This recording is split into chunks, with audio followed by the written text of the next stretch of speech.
Langit Jakarta malam itu bertahtakan gemerlap lampu gedung-gedung pencakar langit, seolah bersaing dengan bintang yang malu-malu menampakkan diri. Di dalam salah satu ballroom hotel termewah di ibu kota, musik jazz yang mengalun lembut menjadi latar bagi ratusan tamu undangan yang larut dalam perbincangan. Ini adalah malam perayaan ulang tahun ke-25 Wijaya Group, sebuah konglomerat yang merajai berbagai sektor bisnis di negeri ini.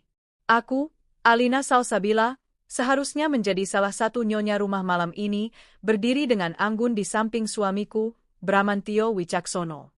Namun, kenyataannya, aku berdiri sendirian di sudut ruangan, dekat jendela raksasa yang menyuguhkan pemandangan kota. Gelas berisi jus jeruk di tanganku terasa dingin, sedingin hatiku saat ini. Mataku tak pernah lepas dari sosok Bram, suamiku yang baru saja 3 bulan lalu dilantik menjadi direktur pemasaran.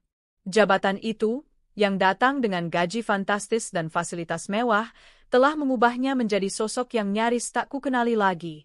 Bram yang dulu kukenal adalah pria yang hangat, sederhana, dan selalu menatapku dengan penuh cinta. Kami membangun rumah tangga dari nol.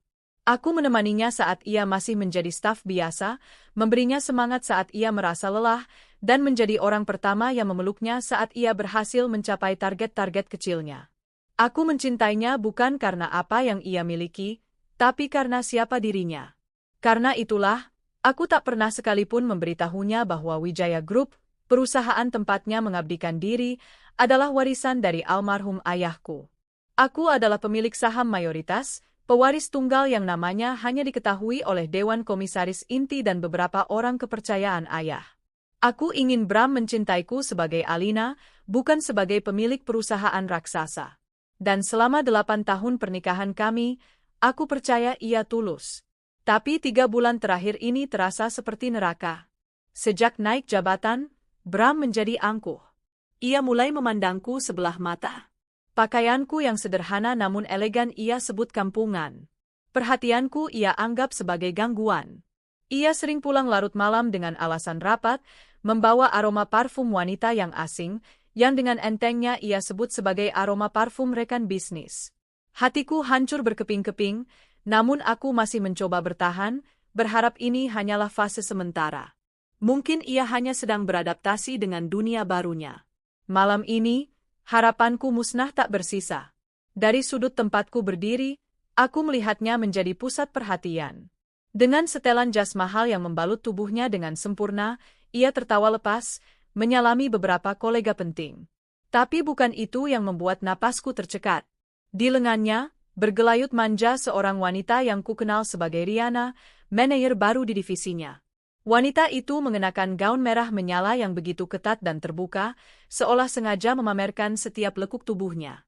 Wajahnya yang dipoles riasan tebal tersenyum penuh kemenangan, matanya melirik ke sekeliling, seolah ingin memproklamirkan pada dunia bahwa pria paling bersinar malam ini adalah miliknya. Hati ini seperti diremas. Bram sama sekali tidak berusaha menyembunyikan hubungan mereka. Ia bahkan tampak bangga. Ia memperkenalkan Riana ke beberapa kolega, menyebutnya sebagai tangan kanan sekaligus sumber inspirasinya. Beberapa pasang mata melirik ke arahku dengan tatapan kasihan. Mereka tahu aku adalah istri sah Bramantio. Mereka semua hadir di resepsi pernikahan kami beberapa tahun lalu. Tapi tak ada yang berani berbuat apa-apa. Kekuasaan baru Bram telah membungkam mereka. Aku menarik napas dalam-dalam, mencoba menguatkan diri. Aku berjalan perlahan, membelah kerumunan, berniat untuk setidaknya menunjukkan bahwa aku ada di sana. Mungkin, hanya mungkin, melihatku akan menyadarkan Bram dari kehilafannya. Langkahku terhenti beberapa meter dari mereka. Aku bisa mendengar dengan jelas percakapan mereka. Mas Bram, kamu hebat sekali malam ini. Semua orang memandangmu dengan kagum. Suara Riana terdengar manja, sengaja dibuat-buat. Tentu saja, sayang. Ini semua juga berkat kamu. Kamu membawa keberuntungan untukku, jawab Bram, tangannya mengelus punggung Riana yang terbuka. Saat itulah, mata Riana bertemu dengan mataku. Tak ada keterkejutan di sana. Yang ada hanyalah tatapan mengejek dan senyum sinis yang terukir di bibirnya. Ia sengaja mengeratkan pelukannya di lengan Bram, lalu berbisik sesuatu. Bram menoleh, dan akhirnya ia melihatku. Untuk sesaat, Aku melihat keterkejutan di matanya. Tapi itu hanya berlangsung sepersekian detik. Wajahnya kemudian mengeras, berubah menjadi dingin dan datar. Seolah kehadiranku adalah sebuah gangguan yang memalukan. Ia tidak memanggilku, tidak menghampiriku. Ia justru membuang muka. Riana, sebaliknya, seolah mendapat panggung. Ia melepaskan pegangannya pada Bram, lalu berjalan anggun ke arahku. Setiap langkahnya adalah sebuah provokasi. "Oh, Alina, kamu di sini rupanya," sapanya dengan nada manis yang dibuat-buat. "Aku hampir tidak mengenalimu. Gaunmu sederhana sekali. Apa Bram tidak memberimu uang belanja? Kasihan sekali." Aku hanya diam, menatapnya dengan dingin. Tanganku terkepal di sisi tubuh, menahan gejolak amarah yang siap meledak. "Lihat aku," lanjutnya sambil memutar tubuhnya, memamerkan gaunnya. "Ini hadiah dari Mas Bram," katanya. "Aku pantas mendapatkan yang terbaik, karena aku adalah ratunya." Seorang direktur hebat seperti Mas Bram, tentu harus didampingi oleh wanita yang sepadan, kan? Bukan wanita rumahan yang tidak tahu cara bersosialisasi. Setiap katanya adalah belati yang menusuk langsung ke jantungku. Wanita ini, dengan bangganya, menghinaku menggunakan fasilitas yang ironisnya berasal dari uangku sendiri. "Kamu tahu, Alina," bisiknya, mendekatkan wajahnya. "Mungkin kamu harus belajar lagi cara memuaskan suami. Kalau kamu bisa membuatnya bahagia, dia tidak akan mencari kebahagiaan di luar. Tapi sepertinya, kamu memang tidak mampu. Kamu gagal membuatnya mencintaimu sepenuhnya." Setelah mengucapkan kalimat terakhir itu, ia tertawa kecil, tawa yang terdengar seperti lonceng kematian bagi pernikahanku. Ia kemudian berbalik dan kembali ke sisi Bram, kembali menggelayut manja seolah tak terjadi apa-apa. Bram melihat interaksi kami, tapi ia tak melakukan apapun untuk membelaku. Ia justru tersenyum pada Riana, seolah menyetujui setiap hinaan yang baru saja dilontarkan wanita itu padaku. Saat itu, aku sadar, semuanya sudah berakhir. Pria yang kucintai telah mati, digantikan oleh monster angkuh yang berdiri di sana. Kesabaranku telah habis. Air mata yang kutahan sekuat tenaga akhirnya luruh, tapi ini bukan air mata kesedihan. Ini adalah air mata kemarahan, kekecewaan, dan sebuah janji. Janji bahwa aku akan membuat mereka membayar setiap tetes air mataku. Mereka telah meremehkan wanita yang salah. Mereka pikir aku hanyalah istri rumahan yang lemah dan tak berdaya. Mereka tidak tahu badai seperti apa yang akan segera mereka hadapi. Malam ini, di pesta perusahaanku sendiri, aku memutuskan untuk mengambil kembali semua yang menjadi milikku, termasuk harga diriku. Aku akan membuat mereka malu, sehina-hina mereka telah menghinaku. Permainan akan segera dimulai, dan aku yang akan menjadi pemenangnya. Setelah penghinaan yang dilancarkan Riana, aku tidak langsung pergi. Aku kembali ke sudut ruangan, ke tempat persembunyianku di dekat jendela. Dari sana, aku mengamati mereka berdua, Bram dan Riana, yang kini menjadi pusat dunia mereka sendiri. Mereka tertawa, berdansa, dan menerima ucapan selamat dari para penjilat yang mengerumuni mereka. Setiap tawa mereka terdengar seperti gema di dalam kepalaku, menyulut api amarah yang semakin membesar. Aku mengeluarkan ponsel dari tas tanganku. Dengan jari yang sedikit gemetar karena emosi, aku mencari satu nama di kontakku, Pak Hartono. Beliau adalah Presiden Komisaris Wijaya Group, sahabat almarhum ayahku, dan orang yang paling aku percaya di perusahaan. Beliau tahu siapa aku dan memegang teguh amanah ayah untuk menjagaku dan perusahaan. Aku mengetik sebuah pesan singkat, "Pak Hartono, saya ada di ballroom.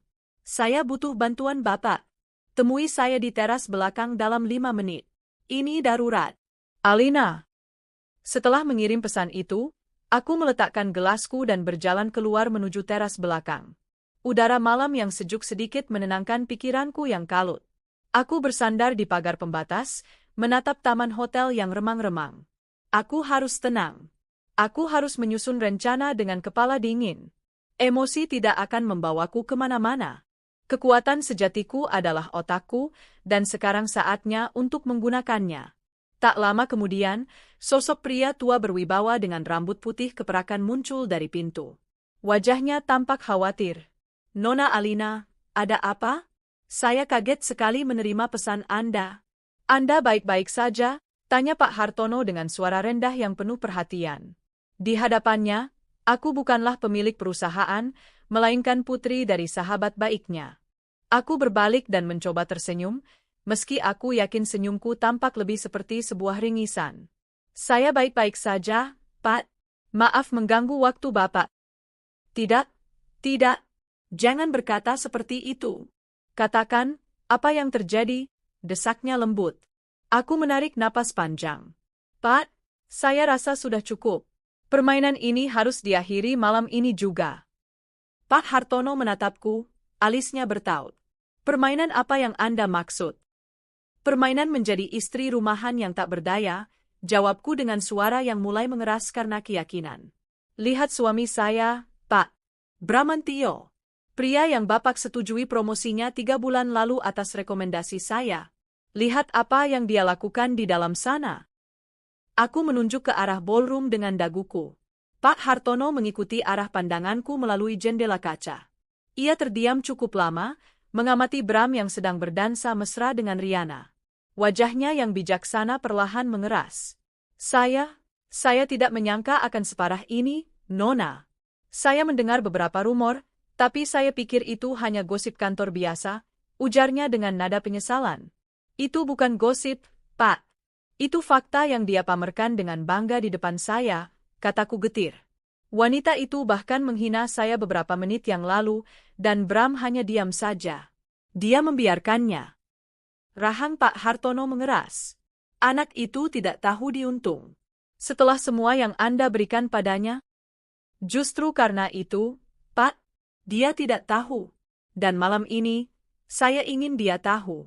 Saya ingin semua orang di dalam sana tahu siapa sebenarnya pemilik perusahaan ini, tegasku. Saya ingin Bapak membukakan jalan untuk saya. Pak Hartono menatapku dalam-dalam, mencari keraguan di mataku. Tapi yang ia temukan hanyalah tekad yang membara. Ia mengangguk pelan. Apa rencana Anda, Nona Alina? Sebentar lagi acara puncak, kan? Pidato dari Bapak, tanyaku. Benar. Sekitar 15 menit lagi. Bagus. Setelah Bapak memberikan pidato pembuka, saya ingin Bapak memanggil saya ke atas panggung. Bukan sebagai Alina Salsabila, istri Bramantio. Tapi sebagai Alina Wijaya, putri almarhum Bapak Adrian Wijaya, dan pemilik Sah Wijaya Group. Mata Pak Hartono melebar sesaat, sebelum akhirnya seulas senyum tipis tersungging di bibirnya. Senyum yang menunjukkan kekaguman. Itu rencana yang sangat berani, Nona. Akan terjadi kekacauan. Kekacauan adalah hal yang saya inginkan, Pak. Saya ingin meruntuhkan panggung sandiwara yang mereka bangun. Saya ingin melihat ekspresi wajah mereka saat dunia mereka yang sempurna itu hancur berkeping-keping di depan mata mereka sendiri. Baiklah, kata Pak Hartono dengan mantap. Saya akan mengaturnya. MC akan saya beri instruksi. Persiapkan diri Anda, Nona. Begitu nama Anda dipanggil, semua mata akan tertuju pada Anda. Saya siap, Pak. Terima kasih banyak, ucapku tulus. Apapun untuk putri sahabat saya, balasnya sambil menepuk pundakku pelan sebelum kembali masuk ke dalam. Aku mengambil waktu beberapa menit lagi di teras, memantapkan hatiku. Aku menghapus sisa air mata di pipiku. Saat aku kembali masuk ke ballroom, aku bukan lagi Alina yang terluka. Aku adalah Alina Wijaya, singa betina yang siap menerkam. Aku berjalan dengan kepala tegak, aura dingin dan berkuasa mulai menguar dari diriku. Beberapa orang yang berpapasan denganku tampak sedikit terkejut dengan perubahan sikapku. Aku tidak lagi menunduk, aku menatap lurus ke depan. Aku mengambil posisi di tempat yang cukup strategis, tidak terlalu jauh dari panggung. Mataku kembali tertuju pada Bram dan Riana. Mereka sedang asyik berbincang dengan beberapa direktur lain. Bram tampak begitu percaya diri, seolah ialah raja di pesta ini. Riana, di sisinya, tersenyum angkuh, melirik sinis ke arahku sesekali. Mereka tidak tahu, tahta yang mereka banggakan itu sebentar lagi akan aku rebut paksa. Benar saja, 15 menit kemudian, MC naik ke atas panggung. Selamat malam, Bapak dan Ibu sekalian. Tibalah kita pada puncak acara malam ini. Mari kita sambut dengan tepuk tangan yang paling meriah, Presiden Komisaris Wijaya Group, Bapak Hartono. Tepuk tangan membahana. Pak Hartono naik ke panggung dengan langkahnya yang tenang dan berwibawa. Beliau berdiri di podium, menatap seluruh hadirin dengan senyumnya yang khas. Selamat malam. Terima kasih atas kehadiran Anda semua dalam perayaan ulang tahun Perak Wijaya Group. 25 tahun bukanlah waktu yang singkat. Perusahaan ini dibangun di atas fondasi kerja keras, integritas, dan loyalitas. Nilai-nilai yang ditanamkan oleh pendiri kita, almarhum Bapak Adrian Wijaya, Pak Hartono memulai pidatonya. Aku melihat Bram menegakkan dadanya dengan bangga saat nama ayahku disebut. Sungguh ironis. Pak Hartono melanjutkan pidatonya, menceritakan sedikit tentang sejarah perusahaan dan pencapaian-pencapaiannya. Pidatonya singkat, padat, dan kuat. Lalu, tibalah saat yang kutunggu. Namun, pada malam yang istimewa ini, lanjut Pak Hartono, suaranya kini terdengar lebih serius. Ada satu rahasia besar yang telah kami simpan rapat-rapat selama bertahun-tahun. Sebuah rahasia yang menyangkut masa depan dan kepemimpinan perusahaan ini. Banyak yang bertanya-tanya, siapa sebenarnya sosok di balik Wijaya Group setelah kepergian Bapak Adrian Wijaya? Seluruh ruangan hening. Semua orang menahan napas, penasaran. Aku bisa melihat Bram dan Riana juga tampak tertarik. Mungkin Bram berpikir, inilah saatnya ia akan diumumkan sebagai penerus atau semacamnya. Betapa bodohnya dia. Malam ini, dengan bangga, saya akan memperkenalkan kepada Anda semua, pewaris tunggal sekaligus pemegang saham mayoritas Wijaya Group. Sosok yang selama ini memilih untuk hidup sederhana dan mengamati dari jauh, namun kini siap untuk menunjukkan kepemimpinannya. Jantungku berdebar kencang. Inilah saatnya. Pak Hartono menatap lurus ke arahku. Bapak dan Ibu sekalian, mari kita berikan sambutan yang paling hangat untuk Nona Alina Wijaya. Waktu seolah berhenti.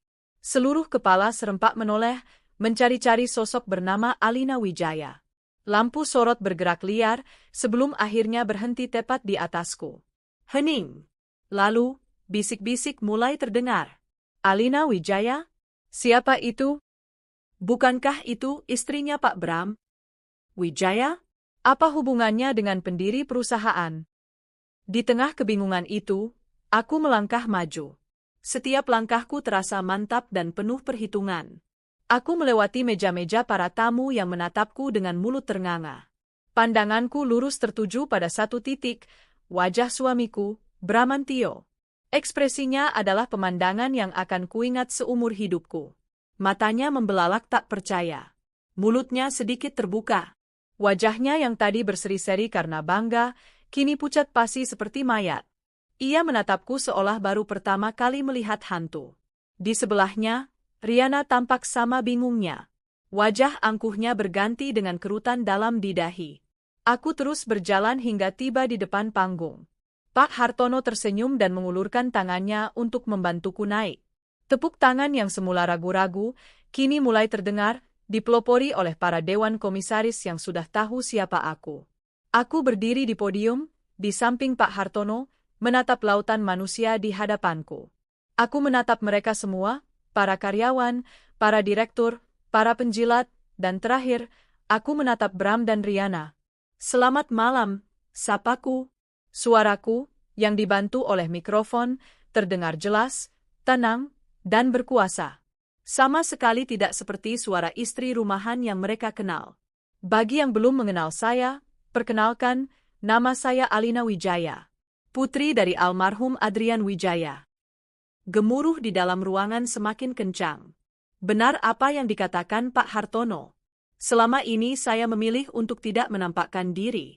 Saya ingin perusahaan ini berjalan berdasarkan profesionalisme, bukan karena nama besar keluarga saya.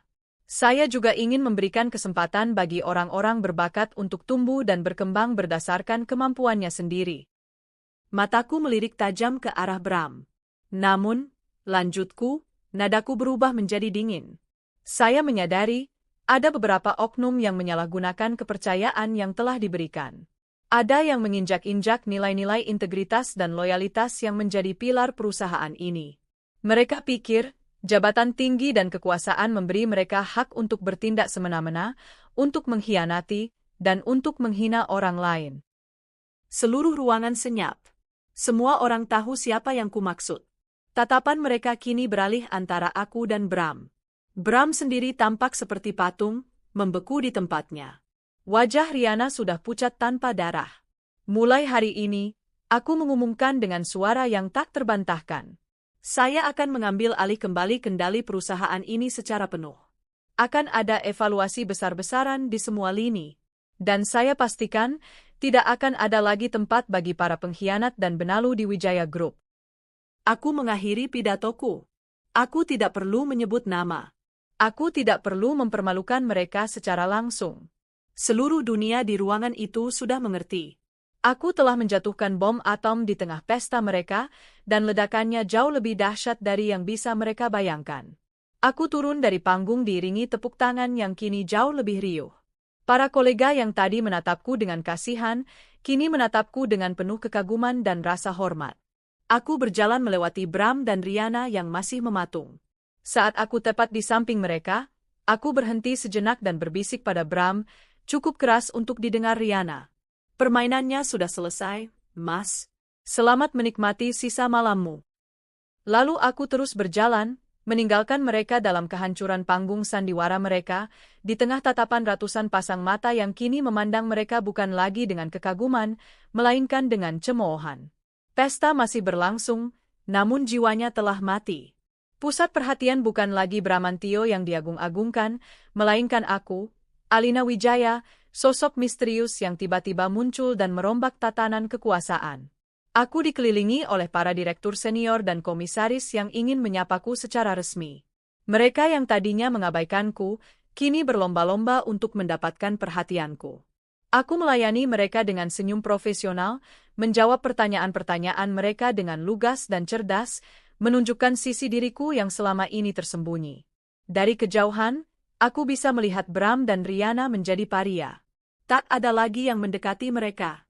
Mereka berdiri canggung di tengah keramaian yang menjauhi mereka. Riana tampak panik, ia terus berbisik pada Bram, mungkin menuntut penjelasan. Bram sendiri hanya bisa menatap kosong ke arahku, wajahnya masih menyiratkan syok yang luar biasa. Ia pasti sedang mencoba mencerna kenyataan pahit bahwa istri yang selama ini ia anggap sebagai beban dan penghalang, ternyata adalah pemilik dari segala kemewahan yang ia nikmati. Aku tidak ingin berlama-lama di sana. Tujuanku sudah tercapai. Aku telah mempermalukan mereka dengan cara yang paling elegan. Kini saatnya untuk melancarkan serangan berikutnya, yang lebih mematikan. Aku pamit pada Pak Hartono dan para direktur. Bapak-bapak, saya harus pulang lebih dulu. Ada beberapa hal yang perlu saya siapkan untuk besok. Pak Hartono, tolong pastikan semua berjalan lancar sampai acara selesai. Tentu, Nona Alina. Hati-hati di jalan, jawab Pak Hartono dengan tatapan penuh hormat. Aku berjalan menuju pintu keluar tanpa menoleh lagi ke belakang. Aku tahu, ratusan pasang mata mengiringi langkahku, termasuk sepasang mata milik suamiku yang kini mungkin dipenuhi penyesalan. Tapi semua sudah terlambat. Jembatan di antara kami telah aku bakar hingga menjadi abu. Aku tidak pulang ke rumah kami. Rumah megah yang dibeli dari uang perusahaan, yang kini terasa seperti sangkar emas yang dingin. Aku menuju ke sebuah apartemen penthouse di pusat kota, aset pribadiku yang lain, yang tidak pernah Bram ketahui. Ini adalah tempat perlindunganku, markas rahasiaku. Setibanya di sana, aku langsung menghubungi tim legal pribadiku, yang dipimpin oleh Pak Tirtayasa, seorang pengacara andal kepercayaan keluargaku. Malam, Pak Tirta. Maaf mengganggu, sapaku begitu telepon tersambung. Tidak masalah, Bu Alina. Ada yang bisa saya bantu? Suaranya terdengar tenang seperti biasa. Saya mau Bapak siapkan semua dokumen yang diperlukan. Surat pemecatan atas nama Bramantio Wicaksono dari jabatannya sebagai Direktur Pemasaran Wijaya Group.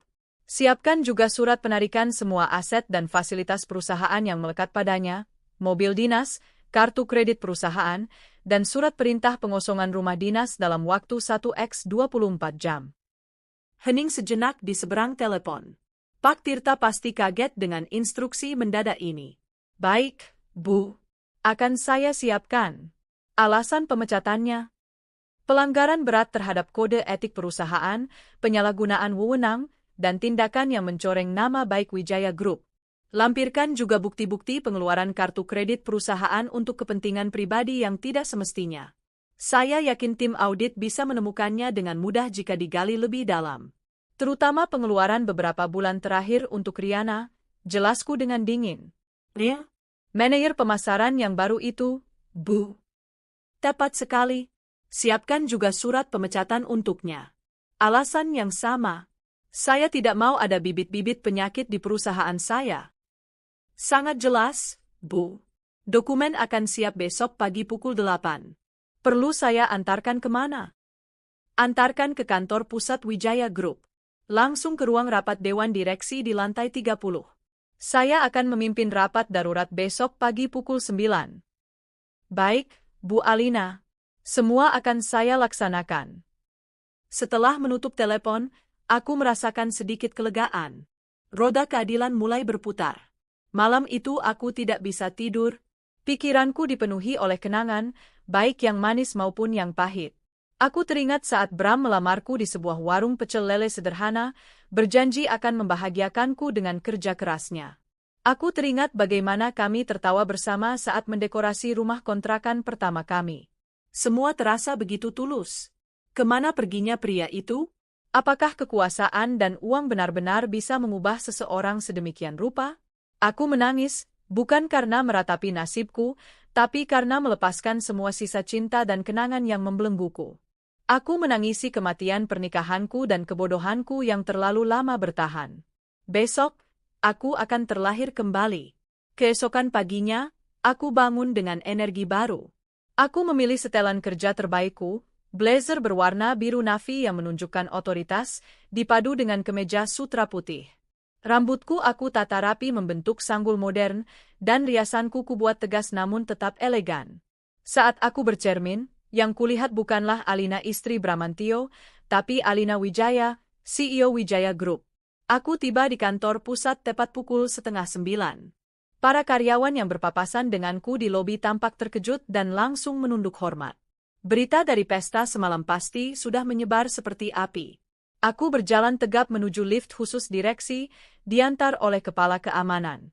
Di lantai 30, Pak Hartono dan Pak Tirta sudah menungguku. Pak Tirta menyerahkan sebuah map tebal berisi dokumen yang kuminta. Semua sudah siap, Bu, katanya. Terima kasih, Pak Tirta. Aku masuk ke ruang rapat. Seluruh dewan direksi sudah hadir. Wajah mereka tegang. Aku duduk di kursi utama, kursi yang seharusnya menjadi milik ayahku. Selamat pagi, sapaku, membuka rapat. Saya yakin Anda semua sudah mendengar apa yang terjadi semalam. Maka dari itu, saya tidak akan bertele-tele. Mulai hari ini, saya, Alina Wijaya, secara resmi mengambil posisi sebagai Chief Executive Officer Wijaya Group. Tak ada yang membantah. Mereka semua mengangguk setuju. Agenda pertama kita, lanjutku sambil membuka map dari Pak Tirta, adalah pemberhentian dengan tidak hormat atas nama Bramantio Wicaksono. Aku menjelaskan semua alasannya, didukung oleh data-data awal dari tim audit yang menunjukkan banyak sekali penyalahgunaan fasilitas. Keputusan itu disetujui secara aklamasi. Tepat pada saat itu, pintu ruang rapat diketuk. Sekretarisku masuk dengan wajah sedikit pucat. Maaf, Bu. Pak Bramantio ada di luar. Beliau memaksa ingin bertemu dengan Ibu. Aku tersenyum tipis. Suruh dia masuk. Pintu terbuka, dan Bram masuk dengan langkah tergesa-gesa. Penampilannya kacau. Wajahnya lelah, matanya merah, dan setelan jasnya tampak kusut. Ia pasti tidak tidur semalaman. Ia tampak kaget melihatku duduk di kursi CEO, dikelilingi oleh seluruh jajaran direksi. Alina, apa-apaan ini? Kenapa kamu ada di sini? Kita harus bicara, katanya dengan nada menuntut, seolah lupa di mana ia berada. Aku menatapnya dengan dingin. Duduk, Pak Bramantio. Anda sedang berada dalam rapat Dewan Direksi. Panggilan, Pak Bramantio, dariku membuatnya tertegun. Wajahnya memucat. Ia akhirnya menyadari posisinya. Dengan langkah gontai, ia duduk di salah satu kursi kosong. Ada perlu apa Anda memaksa masuk ke dalam rapat? Tanyaku dengan nada formal. Aku mau minta maaf, Al. Sayang, aku salah. Aku hilaf. Semalam aku... Cukup, potongku dengan tegas. Urusan pribadi kita selesaikan di rumah. Yang saat ini sedang duduk di hadapan saya adalah Direktur Pemasaran Wijaya Group. Dan kebetulan, itulah yang sedang kita bahas. Aku mengambil selembar surat dari map dan mendorongnya ke seberang meja mahoni yang panjang, tepat di hadapan Bram. Ini, silakan dibaca. Dengan tangan gemetar, Bram mengambil surat itu. Matanya bergerak cepat membaca setiap barisnya. Aku bisa melihat warna di wajahnya benar-benar hilang. Napasnya menjadi berat. Dipecat? Alina, kamu memecatku.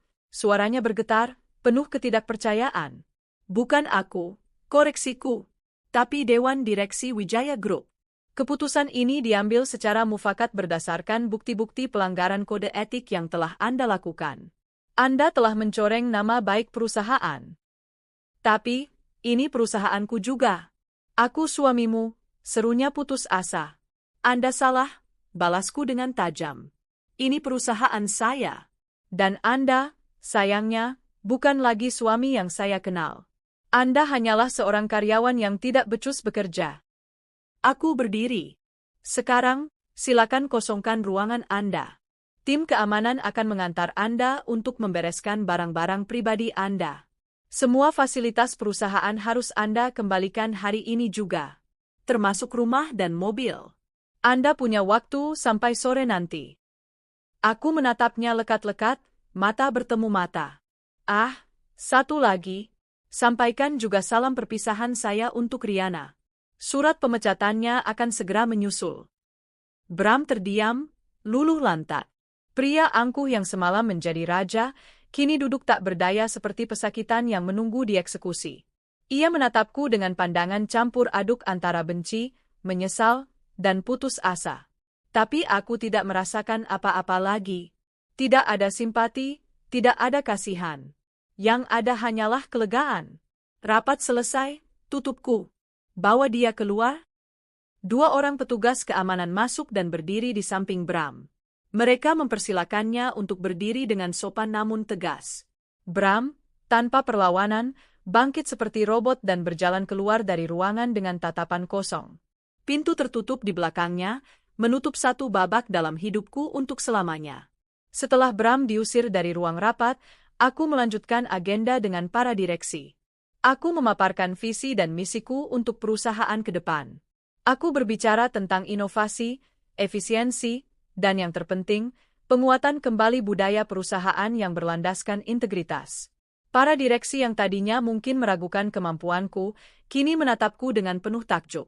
Mereka melihat sosok pemimpin yang tegas, cerdas, dan visioner. Mereka sadar, Wijaya Group kini berada di tangan yang tepat. Sementara itu, berita pemecatan Bramantio Wicaksono menyebar ke seluruh penjuru kantor dengan kecepatan kilat. Para karyawan berbisik-bisik di sudut-sudut pantry dan koridor. Pemandangan Bram yang digiring oleh petugas keamanan dari lantai 30 menuju ruangannya di lantai 15 menjadi tontonan yang tak akan mereka lupakan. Di lantai 15, suasana divisi pemasaran menjadi tegang. Riana, yang pagi itu datang dengan senyum kemenangan seolah insiden semalam tak berarti apa-apa, langsung pucat saat mendengar Bram dipanggil ke ruang dewan direksi. Kepanikannya memuncak saat ia melihat Bram kembali dengan wajah hancur dan dikawal petugas keamanan.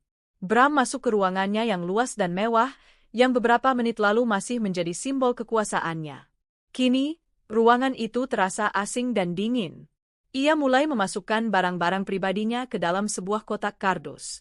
Beberapa bingkai foto kami berdua yang dulu terpajang manis, kini ia lempar begitu saja ke dalam kotak dengan kasar. Riana mencoba masuk, namun dihalangi oleh salah satu petugas. Maaf, Bu, tidak ada yang diizinkan masuk. Saya ini manajer di sini. Saya perlu bicara dengan Pak Bram, protes Riana dengan angkuh. Petugas itu hanya menatapnya datar. Perintah atasan, Bu. Dari dalam ruangan, Bram mendengar suara Riana. Ia berteriak dari dalam, biarkan dia masuk. Petugas itu ragu sejenak, lalu akhirnya memberi jalan. Riana segera masuk dan menutup pintu. Mas, apa yang terjadi? Ini gila. Kenapa mereka memperlakukanmu seperti ini? Cerocos Riana dengan panik. Bram tidak menjawab. Ia terus membereskan barang-barangnya dengan gerakan kasar. Mas, jawab aku. Apa kata istrimu itu? Dia tidak mungkin bisa memecatmu, kan? Dia itu siapa? Bram berhenti, lalu menatap Riana dengan tatapan nanar. Dia siapa? Desisnya. Dia Alina Wijaya, Riana. Pemilik semua ini. Gedung ini, perusahaan ini, bahkan udara yang kita hirup di kantor ini, semuanya milik dia. Riana terbelalak. Wajahnya yang cantik kini terlihat mengerikan karena syok. Apa? Tidak mungkin. Kamu pasti bercanda. Apa aku terlihat seperti sedang bercanda? Bentak Bram sambil menendang kotak kardusnya. Selama ini aku dibodohi. Kita semua dibodohi. Wanita yang kamu hina-hina sebagai istri rumahan kampungan itu adalah ratu yang sebenarnya. Riana mundur selangkah, tubuhnya gemetar. Dunia fantasinya runtuh dalam sekejap. Pria kaya dan berkuasa yang ia puja, yang ia jadikan sandaran untuk kehidupan mewahnya, ternyata hanyalah seorang suami yang menumpang hidup pada istrinya. Lalu bagaimana dengan kita, Mas? Bagaimana denganku? Tanyanya dengan suara bergetar. Bram tertawa, tawa yang terdengar menyedihkan dan penuh keputusasaan. Kita? Tidak ada, kita, Riana. Aku sudah tidak punya apa-apa lagi. Aku dipecat. Semua fasilitas dicabut. Bahkan rumah yang aku tinggali pun akan disita. Saat itulah, seorang staf HRD mengetuk pintu dan masuk, menyerahkan sebuah amplop coklat kepada Riana. Permisi, Bu Riana. Ini surat untuk Ibu. Dengan tangan gemetar, Riana membuka amplop itu. Isinya, seperti yang sudah kuduga, adalah surat pemecatan untuknya. Matanya membelalak ngeri. Kakinya lemas hingga ia hampir terjatuh. Aku juga dipecat, bisiknya lirih. Staf HRD itu mengangguk. Ibu diminta untuk membereskan barang-barang ibu dan meninggalkan gedung dalam 1 jam. Setelah staf itu pergi, ruangan itu menjadi sunyi. Hanya terdengar isak tangis Riana yang tertahan. Impiannya menjadi nyonya direktur yang kaya raya hancur berkeping-keping. Ia menatap Bram, bukan lagi dengan tatapan memuja, melainkan dengan tatapan penuh kebencian. Ini semua salahmu, pekitnya. Kalau saja kamu jujur dari awal siapa istrimu, aku tidak akan seperti ini. Kamu menipuku. Aku menipumu, balas Bram, amarahnya kembali tersulut. Siapa yang terus-menerus meracuni pikiranku? Siapa yang bilang aku pantas mendapatkan yang lebih baik? Siapa yang mendorongku untuk meninggalkan Alina? Kamu, Riana. Kamu benalunya. Pertengkaran hebat pun terjadi. Mereka saling menyalahkan, saling memaki, melupakan semua kata-kata manis dan janji-janji yang pernah mereka ucapkan. Cinta mereka, yang ternyata hanya setipis kulit ari, robek tak bersisa saat kemewahan direnggut dari mereka. Akhirnya, dengan wajah basah oleh air mata dan riasan yang luntur, Riana keluar dari ruangan itu. Ia berjalan melewati meja kerjanya, mengambil tasnya, dan langsung pergi tanpa membereskan apapun, tak sanggup menahan tatapan sinis dan cemoohan dari rekan-rekan kerjanya yang lain. Bram, sendirian di dalam ruangannya, akhirnya selesai berkemas. Ia berjalan keluar membawa kotak kardusnya. Semua mata tertuju padanya. Tak ada lagi tatapan hormat, yang ada hanya tatapan kasihan dan cemoohan. Ia berjalan menuju lift dengan kepala tertunduk, untuk pertama kalinya dalam beberapa bulan terakhir. Pria yang tadinya berjalan dengan dada membusung, kini terlihat seperti pecundang yang kalah perang. Di lobi, ia menyerahkan kartu aksesnya. Saat ia melangkah keluar dari pintu kaca gedung Wijaya Group, ia berhenti sejenak dan menoleh ke belakang. Ia menatap gedung pencakar langit itu, simbol dari semua yang pernah ia miliki dan kini telah hilang. Penyesalan yang luar biasa besar menghantamnya. Ia teringat Alina, teringat semua kebaikan dan ketulusan istrinya. Ia sadar, ia tidak hanya kehilangan pekerjaan dan status. Ia telah kehilangan harta paling berharga dalam hidupnya. Sementara itu, aku mengawasinya dari jendela ruanganku di lantai 30. Aku melihat punggungnya yang gontai berjalan menjauh, membawa sebuah kotak kardus berisi puing-puing kesombongannya. Tak ada rasa puas di hatiku. Yang ada hanyalah rasa hampa. Aku telah memenangkan pertempuran, tapi luka dari peperangan ini akan butuh waktu lama untuk sembuh. Aku berbalik dari jendela, menatap meja kerjaku yang besar. Di atasnya, terbentang cetak biru masa depan Wijaya Group. Masa depanku. Tak ada lagi waktu untuk menoleh ke belakang. Saatnya untuk membangun kembali kerajaanku di atas puing-puing pengkhianatan yang telah kuhancurkan. Kenyataan menghantam Bramantio sekeras truk yang melaju kencang. Setelah keluar dari gedung Wijaya Group, ia mencoba menghubungi beberapa relasinya, orang-orang yang dulu selalu memujanya. Tak satu pun dari mereka yang mengangkat teleponnya. Berita pemecatannya yang memalukan pasti sudah menjadi santapan lezat di kalangan pebisnis. Ia kini dicap sebagai produk gagal, seorang pria yang dikendalikan oleh istri yang kaya raya. Tujuan pertamanya adalah ban. Ia berniat menarik semua uang dari rekening gajinya. Betapa terkejutnya ia saat mendapati rekeningnya telah dibekukan. Aku, melalui tim keuanganku, telah mengajukan klaim atas semua bonus dan insentif yang ia terima, dengan alasan bonus tersebut didapat melalui manipulasi data penjualan yang dibantu oleh Riana. Tentu saja ini perlu pembuktian, tapi proses hukumnya akan panjang, dan untuk sementara, semua asetnya yang berhubungan dengan perusahaan akan ditahan. Kartu kredit pribadinya pun ditolak saat ia mencoba membeli sebotol air mineral. Ia lupa, kartu kredit itu adalah kartu tambahan dari kartu utamaku. Dengan satu panggilan telepon, aku sudah memblokirnya. Ia terdampar di lobi bank, tanpa uang sepeser pun. Mobil dinasnya sudah diambil oleh petugas dari perusahaan. Ponselnya berdering. Nama Riana muncul di layar. Halo, Mas? Kamu di mana? Aku diusir dari apartemenku. Aku tidak bisa bayar sewa bulan ini, rengek Riana di seberang telepon. Aku tidak punya uang, Riana. Aku tidak punya apa-apa, jawab Bram frustrasi. Bagaimana bisa? Gajimu kan besar. Tabunganmu pasti banyak. Semuanya dibekukan. Diblokir. Aku tidak bisa mengakses apapun. Hening sejenak. Lalu terdengar suara Riana yang dingin dan kejam. Jadi, kamu sekarang tidak berguna lagi untukku. Jangan hubungi aku lagi, Bram. Urus saja masalahmu sendiri. Telepon ditutup. Bram terdiam, menatap ponselnya dengan nanar. Wanita yang membuatnya mengkhianati istrinya, kini meninggalkannya begitu saja saat ia jatuh miskin. Inilah balasan yang ia dapat. Dengan sisa tenaga, ia pulang ke rumah. Rumah megah yang menjadi saksi bisu kesombongannya. Ia berharap bisa bertemu Alina, memohon, bersujud, melakukan apapun agar dimaafkan. Namun, yang ia temui di depan gerbang adalah 2 orang petugas keamanan berbadan tegap dan sebuah truk pindahan. Maaf, Pak. Bapak sudah tidak diizinkan masuk, kata salah satu petugas. Ini rumah saya. Saya mau bertemu istri saya, bentak Bram. Rumah ini adalah aset perusahaan. Dan Bu Alina sudah tidak tinggal di sini lagi. Beliau memerintahkan kami untuk mengemasi barang-barang pribadi Bapak. Ini, semua ada di dalam kotak-kotak ini, kata petugas itu sambil menunjuk beberapa kotak kardus besar di dekat truk. Hati Bram mencelos. Alina bahkan tidak mau menemuinya.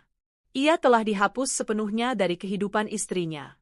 Tak punya pilihan lain, Bram membawa kotak-kotak itu menggunakan taksi online yang ia bayar dengan sisa uang tunai di dompetnya. Ia tidak tahu harus kemana. Ia tidak mungkin pulang ke rumah orang tuanya di kampung dalam kondisi seperti ini. Akhirnya, ia memutuskan untuk menyewa sebuah kamar kos kecil dan pengap di pinggiran kota, satu-satunya tempat yang bisa ia jangkau dengan sisa uangnya. Hari-hari berikutnya adalah neraka bagi Bram. Pria yang terbiasa tidur di kasur empuk dengan pendingin ruangan, kini harus tidur di kasur kapuk tipis ditemani nyamuk dan udara panas. Pria yang terbiasa makan di restoran mahal, kini harus berhemat untuk bisa makan nasi warteg sehari sekali.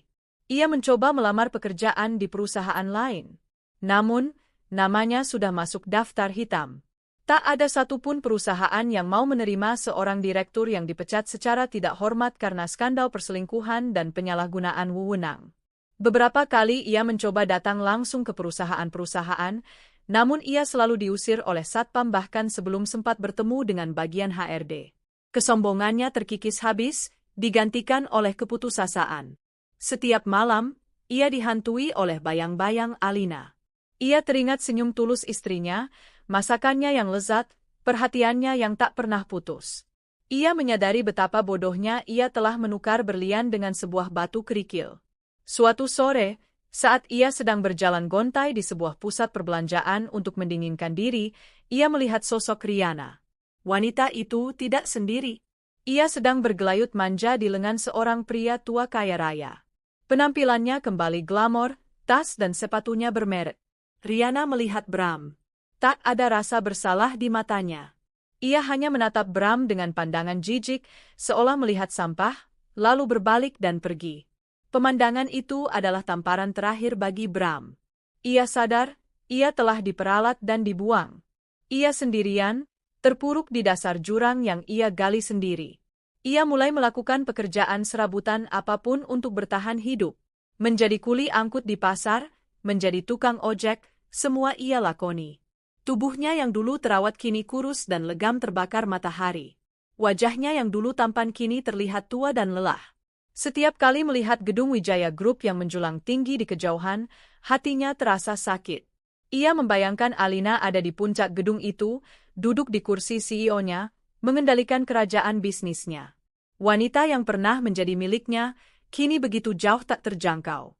Penyesalan menjadi teman setianya, meracuni jiwa dan raganya setiap detik. Ia tahu, ia tidak akan pernah bisa kembali ke kehidupannya yang dulu. Ia telah kehilangan segalanya. Sementara Bram terpuruk dalam penderitaannya, aku justru bersinar. 3 bulan pertama sebagai CEO adalah masa-masa yang paling sibuk dalam hidupku.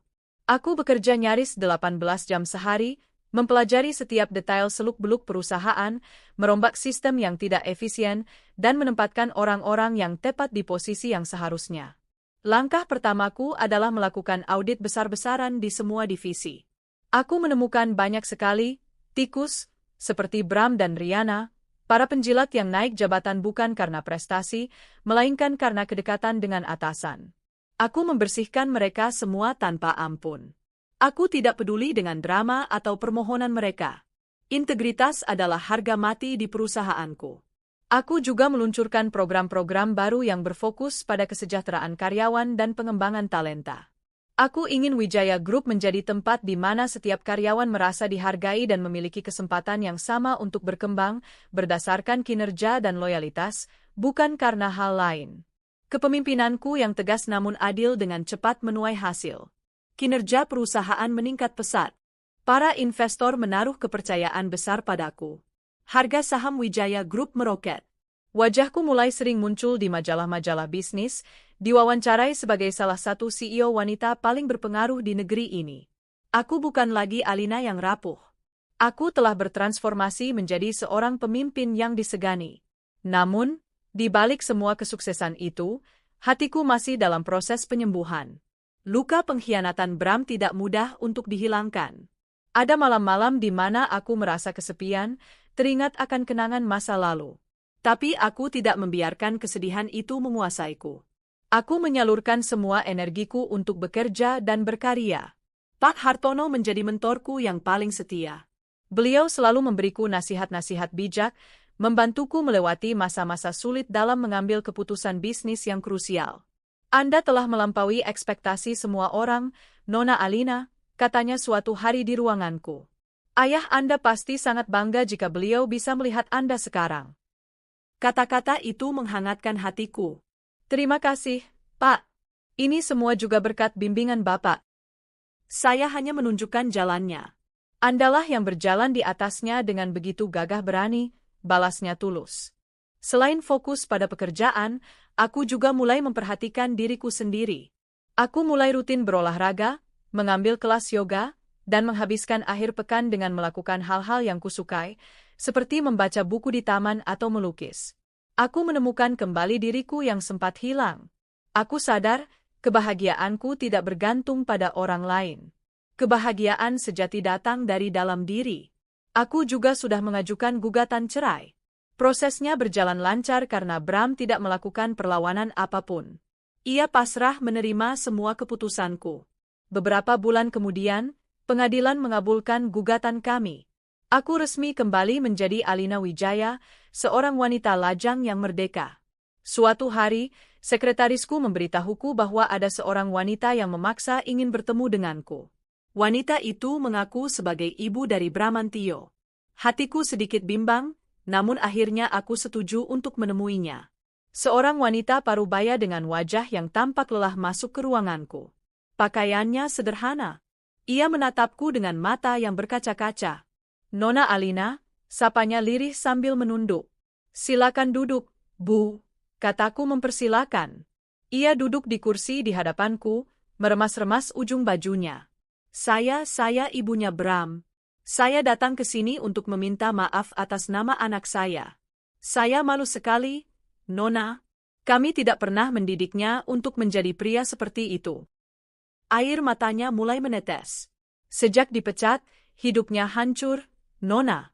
Dia sekarang bekerja sebagai kuli bangunan. Dia sangat menyesal. Setiap malam dia selalu menyebut nama Nona. Aku mendengarkannya dalam diam. Ada sedikit rasa iba, tapi tidak lebih. Saya tidak tahu harus berbuat apa lagi, lanjutnya. Saya hanya ingin Nona tahu, kami sekeluarga sangat berterima kasih atas semua kebaikan Nona selama ini. Dan kami mohon maaf atas semua sakit hati yang telah Bram berikan. Setelah mengatakan itu, ia bangkit, membungkuk dalam-dalam, lalu pergi. Pertemuan itu meninggalkan kesan yang mendalam bagiku. Aku sadar, kemarahanku pada Bram sudah memudar, berganti dengan perasaan hampa. Ia telah menerima hukuman yang setimpal atas perbuatannya. Hukuman itu bukanlah datang dariku, melainkan dari kesombongannya sendiri. Aku tidak akan pernah kembali padanya. Tapi aku juga tidak ingin terus menyimpan dendam. Aku harus melepaskan masa lalu sepenuhnya agar bisa melangkah maju. Malam itu, aku berdoa, memaafkan Bram, dan mendoakan agar ia bisa menemukan jalan hidupnya kembali, meski jalan itu tidak akan pernah bersinggungan lagi dengan jalanku. Aku telah selesai dengan bab itu. Kini saatnya menulis babak baru dalam buku kehidupanku. 1 tahun berlalu sejak malam pesta yang mengubah segalanya. Wijaya Group di bawah kepemimpinanku semakin kokoh dan berjaya. Aku berhasil melakukan ekspansi bisnis ke beberapa negara di Asia Tenggara, menjadikan perusahaan ini pemain regional yang disegani. Kehidupan pribadiku pun jauh lebih tenang dan bahagia. Aku dikelilingi oleh orang-orang yang tulus menyayangiku, para sahabat dan tim kerja yang solid. Aku sudah benar-benar melepaskan bayang-bayang Bram. Namanya nyaris tak pernah lagi terlintas di benakku. Ia hanyalah bagian dari masa lalu, sebuah pelajaran berharga tentang cinta, pengkhianatan, dan kekuatan diri. Suatu sore yang cerah, aku memutuskan untuk pulang kerja lebih awal. Aku ingin menikmati senja di kafe favoritku yang terletak di tepi danau. Saat mobilku berhenti di lampu merah, mataku tak sengaja menangkap sebuah pemandangan di seberang jalan.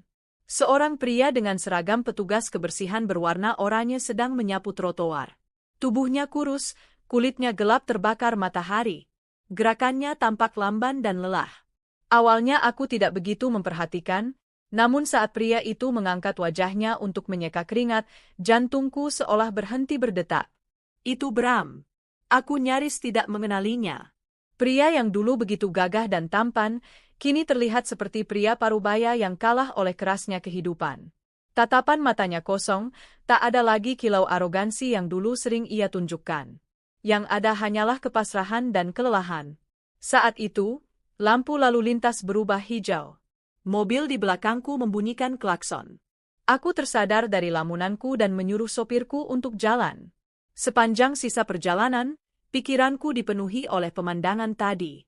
Aku tidak merasakan kemenangan atau kepuasan saat melihatnya dalam kondisi seperti itu. Anehnya, yang kurasakan justru adalah kedamaian. Aku melihatnya bukan lagi sebagai mantan suami yang mengkhianatiku, tapi hanya sebagai orang asing yang sedang berjuang menjalani takdirnya. Takdir pahit yang ia pilih sendiri.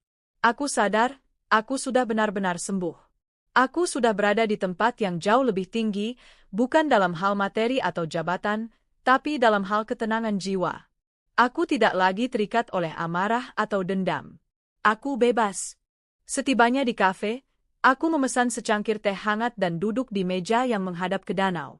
Sinar matahari senja yang keemasan memantul di permukaan air yang tenang, menciptakan pemandangan yang begitu indah dan damai. Aku mengeluarkan buku catatan kecil dari tasku dan mulai menulis. Bukan tentang pekerjaan atau strategi bisnis, tapi tentang perasaanku. Hari ini aku melihatnya. Dia tampak sangat berbeda. Aku tidak merasakan apa-apa, selain sebuah kesadaran bahwa hidup terus berjalan. Roda takdir telah berputar. Dia berada di bawah, dan aku berada di atas. Tapi ini bukan tentang menang atau kalah. Ini tentang menemukan kembali diriku sendiri. Aku kehilangan seorang suami, tapi aku menemukan seorang Alina Wijaya yang jauh lebih kuat, lebih bijaksana, dan lebih bahagia.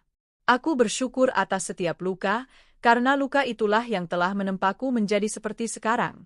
Fajar yang baru telah tiba dalam hidupku, dan aku siap menyambut mentari pagi dengan senyuman. Aku menutup buku catatanku. Aku menyesap tehku perlahan, menikmati setiap kehangatannya. Seorang pelayan muda menghampiriku dengan senyum ramah. "Permisi, Bu Alina. Ada telepon untuk Ibu dari Pak Hartono." Aku tersenyum dan menerima telepon itu. Di seberang sana, suara bijak Pak Hartono menyapaku, membicarakan tentang rencana amal besar yang akan kami selenggarakan bulan depan. Aku mendengarkannya dengan antusias, pikiranku kembali fokus pada masa depan. Masa lalu biarlah menjadi masa lalu. Bram, Riana, pengkhianatan, dan sakit hati, semua itu sudah menjadi bagian dari sejarah. Sejarah yang membentukku, tapi tidak lagi mendefinisikanku. Aku adalah Alina Wijaya. Aku adalah nahkoda di kapalku sendiri. Dan di hadapanku, terbentang samudra luas penuh kemungkinan yang siap untuk aku arungi. Perjalanan baru saja dimulai.